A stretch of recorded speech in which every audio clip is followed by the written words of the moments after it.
শুভ সকাল বন্ধুরা, আশা করি সবাই খুব ভালো আছে, সুস্থ আছো।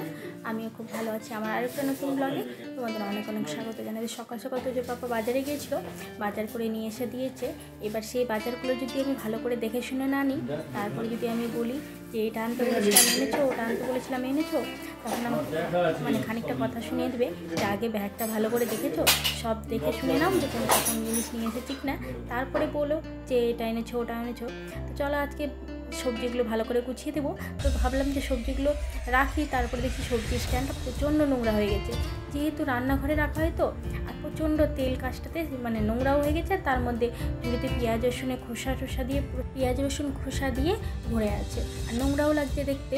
অনেকদিন ধরেই ভাবছিলাম যে এটা পরিষ্কার করবো, কিন্তু আর হয়ে ওঠেনি। তো আজকে ভাবলাম যে না, এই সবজিগুলো নিয়ে এসেছে, এই সবজিগুলো রাখার আগে এটা ভালো করে আগে ধুয়ে নিই। তো চলো এটাকে ভালো করে ধুয়ে নিয়ে আসি। আর সকালকে মোটামুটি কোনো কাজই এখনও হয়নি, শুধু বাসি সাহায্য কাজ ছাড়া। তো এদিকে নিয়ে চলে আসলাম আমি। আর তোজোর আজকে পরীক্ষার ছুটি, তো সেই কারণে তোজো বাড়িতেই আছে। তো আজকে ও আমাকে খুব দুষ্টুমি করবে, জানোই তো, পরীক্ষা না থাকলে স্কুলে না পাঠালে তো শান্তি হয় না। তো এইদিকে দেখো স্টিলের জিনিস তো, তাই বেশ ভালোভাবে কিন্তু পরিষ্কার হয়ে যাচ্ছে। আর প্লাস্টিকের কিংবা তোমার আগে তো এগুলো লোহার পাতলা পাতলা দিয়ে হতো। ওই ঝুড়িটা আমার একটা ছিল, কিন্তু বেশি দিন গেল না, নষ্ট হয়ে গেল। তো এটা আমাকে আমার শাশুড়ি মা দিয়েছে। তো এটার আবার জানো তো, একদিকের স্ট্যান্ডটা ভেঙে ফেলেছি বলতে কি, একদিকের চাকাটা ওখান থেকে আমাদের গ্রামের বাড়ি থেকে নিয়ে আসতে কোথায় যে রাস্তাতে ছুটে পড়েছে।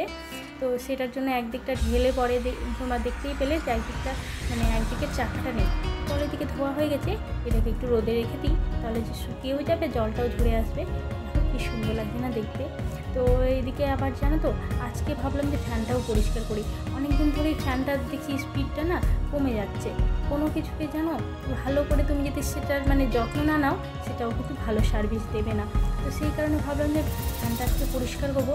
আর এই স্পিড জানো তো অনেকটা কম হয়। তোমরাও খেয়াল করে দেখবে যে ফ্যানে যদি অনেকটা নোংরা জমে থাকে, আর আমাদের এই ঘর দিয়ে এতটা ধুলোবালি ঢুকে, প্রতিদিন জানো তো পুজোর সিংহাসনটা মুছি, তারপরেও সন্ধ্যের দিকে দেখি হালকা হালকা দূর থেকে জানো তো বোঝা যায় যে হালকা ধুলোর একটা স্তর পড়ে আছে।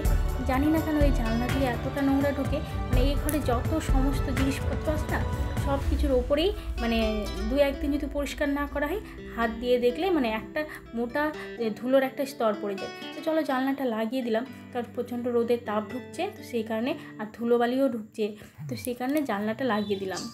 তো চলো এইদিকে মোটামুটি কাজ হয়ে গেছে। এবার বিছানাটা ভালো করে গুছিয়ে নিই। তোমাদেরকে সকালেই বললাম যে কোনো কাজই মোটামুটি কোনো কাজই করা হয়নি, শুধু বাসি সাহায্য কাজ করা হয়েছিল। তো সেই কারণে, আর বালিশের কভারগুলো জানো তো বেশ অনেক দিন ধরে দেওয়া হয়েছে। আর আমার সব থেকে বিরক্তির কাজের মধ্যেই এই একটা কাজ পড়ে, যে বালিশের কভারগুলোকে চেঞ্জ করা আর বালিশের কভারগুলোকে দেওয়া। এটার একদমই বিরক্তি, ভালো লাগে না জানো তো আমার বালিশে, বিশেষ করে কোল বালিশের কভার দিতে একদমই ভালো লাগে না। তো যেহেতু বিছানার চাদরটা কালকে দেওয়া হয়েছে, তো বিছানার চাদরটা আর তুললাম না, ভালো করে ছেড়ে নিলাম।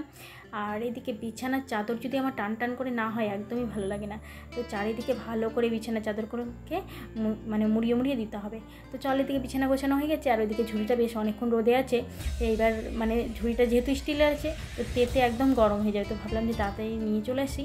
নিয়ে এসে দেখো একটা চাকা ভাঙা রয়েছে, তো ওটার জন্য কিছুতেই আটকাচ্ছে না। তো আমার শাশুড়ি মায়ের শখের জিনিস এটা ছিল, তো আমি নিয়ে চলে এসেছি বলতে কি, আমাকে দিয়েছে। তো চলো জিনিসটা ভেঙে দিয়েছে, আমারই খুব খারাপ লাগছে। ভেঙে দেওয়া বলতে নিজে থেকে হয়নি, রাস্তাতে গাড়িতে আস্তে আস্তে কোথায় যে বাম্পারে লেগে একটা চাকা খুলে পড়ে গেছে। তো খুব শখের জিনিস জানো তো এটা।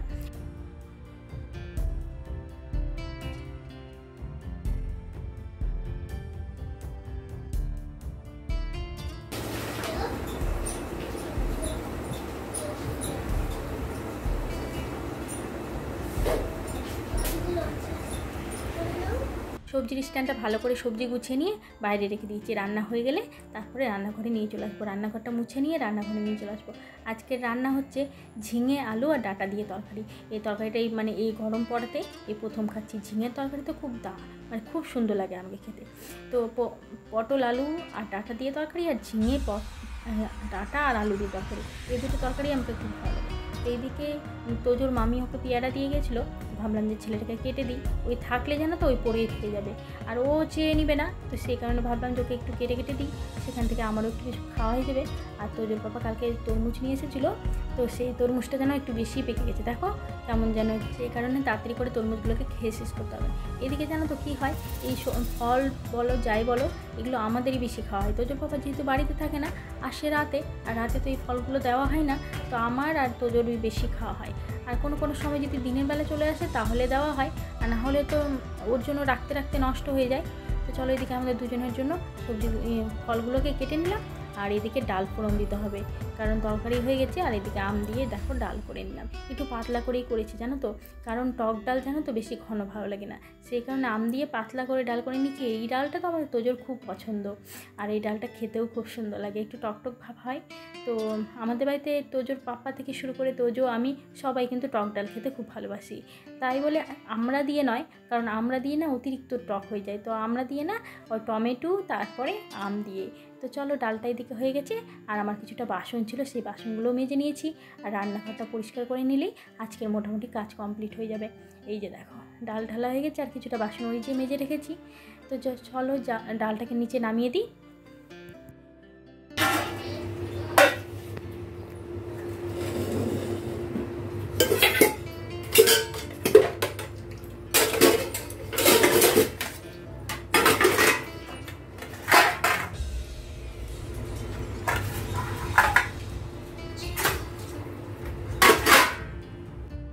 এখন পর্যন্ত জানো তো স্নান হয়নি, কারণ তোজোকে স্নান করাবো, তারপরে আমি স্নান করবো। তো রান্নাঘরটা ভালো করে মুছে নিই, এখন বাজে তোমার ওই বেলা 12:30টার মতন বাজে, তবুও আজকে একটু তাড়াতাড়ি হয়ে গেছে। তো চলো এই দিকটা ভালো করে মুছে নিই। আর মিক্সিটার মশলা জানো তো কী হয়েছে কদিন ধরে, মানে প্রতিদিনই তো মিক্সি চালাতে হয়, তো এবার আমি জানো তো একটা কোটার মধ্যে মানে কন্টেনারের মধ্যে জিরা আদা বেশি করে বেটে রেখে নিয়েছি, মিক্সড করে রেখে নিয়েছি। প্রতিদিন ওটাই অল্প অল্প 1 চামচ করে দিয়ে নিই, তো রান্নাটা হয়ে যায়। আর জানো তো আমাদের মানে ছোটো সংসারে তো মানে অল্প অল্প করে মশলা প্রতিদিন করেই হয় না, মিক্সিতে ঠিকঠাক করে হয় না, তো সেই কারণে একবারে মিক্সিতে মশলা করে জিরা আর আদা বাটাটাই রেখেছি, আর কাঁচা লঙ্কা ছিঁড়ে দিয়ে দিই। তো এদিকে কোটাগুলো জানো তো অনেকটা তেল চিটে হয়ে গেছে, তো ভাবলাম যে উপর উপর একটু ভালো করে মুছে নিই, যেহেতু সবগুলো কোটাই জানো তো ভরা আছে। তো যখন যেটা খালি হয় তখন সেটা ভালো করে ধুয়ে তারপরে ওর মধ্যে আবার জিনিস রাখা হয়, কিন্তু ওই কোটাগুলো যখন মানে কোনো কিছু দেওয়ার প্রয়োজন হয়, তো কোটার ঢাকনাগুলো খুলতে দেখি একদম হাতে তেল চিটচিটে হয়। তো সেই কারণে আর জানলাটা জানো তো খুব একটা খুলতে পারি না, কারণ রোদের এতটা ঝটা আসে, ওই একটা পাল্লা খুলে রান্না করি তো পুরো রান্নাঘরটাতেই মানে ধোঁয়া ধোঁয়া হয়ে যায়, মানে তেলে যখন রান্না করি তেলের পুরো ঝাঁস হয়ে যায়। আর দুটো পাল্লা খুলে মানে পুরো বাইরের যত রোদ থাকে, তো তার সাথে হালকা বাতাস দেয়, গরম হাওয়াটা মুখের মধ্যে লাগে।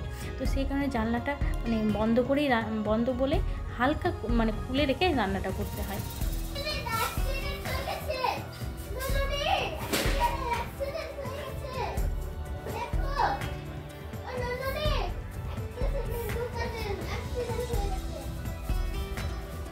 তো বন্ধুরা এখনকার মতন সমস্ত কাজ কমপ্লিট হয়ে গেল, তো বাড়ি ঘর ভালো করে ঝাড় দিয়ে নিই।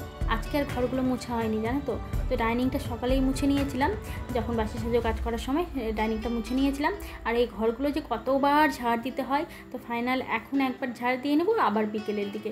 তো চলো ওইদিকে দেখো তোজো আর আমাদের এখানকারই পাশের একজন ওর সাথে মানে খেলছে, খুব একটা খেলার সঙ্গী পায় না জানো তো, ও মানে বেশিরভাগ সময় ও দাদুর বাড়িতে থাকে, আর আরেকটা আছে পিছনের বাড়িতে, ও মানে এরা দুজন বেশিরভাগই দাদুর বাড়িতে থাকে, যেহেতু পড়াশোনা এখনও স্টার্ট হয়নি, তো ওর মারা যখনই যায় তখনই ওর দাদুর বাড়িতে মানে বাবার বাড়িতে গিয়ে 1 থেকে 1.5 মাস করে থেকে তারপরে আসে। মানে এদেরই একটা কপাল জানো তো, মানে আমরা একবেলার জন্য গিয়েও থাকতে পারি না, মানে সকালে গেলাম বিকালে আসলাম এরকম তো মাঝে মধ্যে হয়, কিন্তু 1 ঘন্টার জন্য বেশি করে যাওয়া হয়।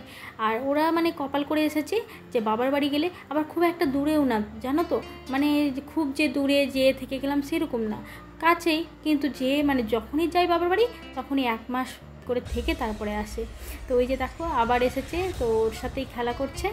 তো তো এখনকার মতন আমার সমস্ত কাজ কমপ্লিট। তো আর এখন মানে যা গরম পড়েছে না, তো ব্লগগুলো একটু ছোটো ছোটো করেই করছি, কারণ তোমাদেরও দেখতে অসুবিধা হবে। আর ব্লগগুলো জানো তো শ্যুট করে কাজ করতে অনেকটা অসুবিধা হচ্ছে, কারণ ব্লগ শ্যুট করার সময় আমাদেরকে মানে আলাদা করে কাজকর্ম করতে হয়।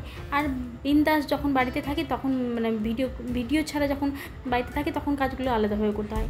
তো চলো আজকের ব্লগটা ভাবছি যেখান থেকে শেষ করবো, ভিডিওটা বেশি কন্টিনিউ করবো না, ভিডিওটা এখানে থেকে শেষ করলাম। ভিডিওটা ভালো লাগলে অবশ্যই একটা লাইক কমেন্ট শেয়ার করে দিও, আর যারা নতুন দেখছো তারা চ্যানেলটাকে মানে সাবস্ক্রাইব করে পাশে থেকো। মানে কথাগুলো বলতে বলতে জানো তো এতটা গরম লাগছে যে কথা বলতে বলতে আটকে যাচ্ছে। তো চলো ভিডিওটা এখানেই শেষ করলাম।